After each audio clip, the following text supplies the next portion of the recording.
While people around the world prepared for Christmas, voters in Chile elected a new president. 35-year-old Marxist Gabriel Boric will become the youngest president in the world. Some people believe he's an anti-Semite for calling Israel a, quote, genocidal and murderous state. We're here to discuss what this may mean for Israel, Latin America, and the United States is Center for Security Policy President Frank Gaffney. Frank, it's always good to have you with us. Venezuela has Marxist dictator Nicolas Maduro. Last summer, Peru elected trade unionist Marxist Pedro Castillo. And now Chile with Gabriel Boric. Your thoughts? Unfortunately, this is a trend, as you say, that is likely to continue in this new year. And that is because the forces that have helped bring about essentially communist takeovers, albeit via elections initially in these various countries, is almost certainly going to be replicated in Colombia and Brazil in the course of the next few months. And were that to happen, you would essentially have the entirety of Latin America in the hands of not just leftists, not just socialists, but really radicals and communists in quite a number of cases, pursuing not only in their own right agendas that are, well, inimical to the freedom and prosperity of their own people, but very much at odds with our interests. But they'll be doing it in conjunction with an organization called the Forum of Sao Paulo, which is kind of a communist international of our time, dominated by the Chinese communists, further enabled and supported by some of its allies, notably Russia and Iran. And the agenda of this Forum of Sao Paulo is very straightforward. It is a complete and fundamental transformation, as Barack Obama likes to say, of this hemisphere, and a deep and, I think, aggressive hostility towards the United States. So I think you're going to see drug trafficking greatly intensified. I think you're going to see destabilization of the hemisphere to the benefit of the Communist Chinese and their friends. And not least, you're going to see a further uptick of the kind of surging flow of illegal immigration into this country, all of which is going to be very problematic for us, as I say, as well as the rest of the world. We know he was an activist who 10 years ago led student takeovers of college campuses, demanding free tuition. Many of the policies he's advocating sound like Bernie Sanders. So what else can you tell us about Boric? Well, I think he is a young man on the make. He has definitely got credentials as a radical communist organizer.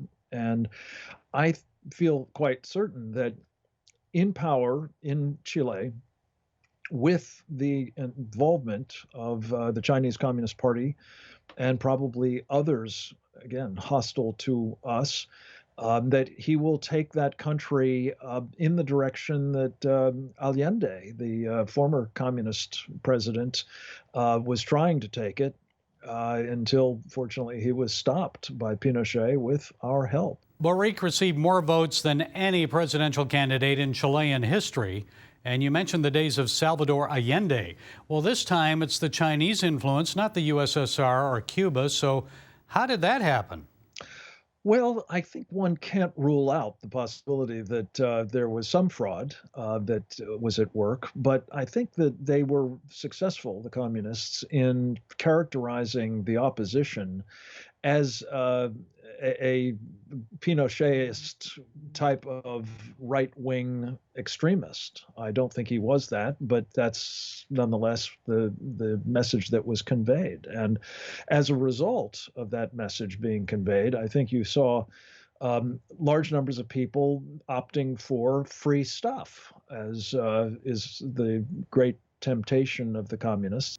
Earlier, I mentioned a comment he made about Israel during a TV news interview during the campaign, and he called the country a, quote, murderous and genocidal state.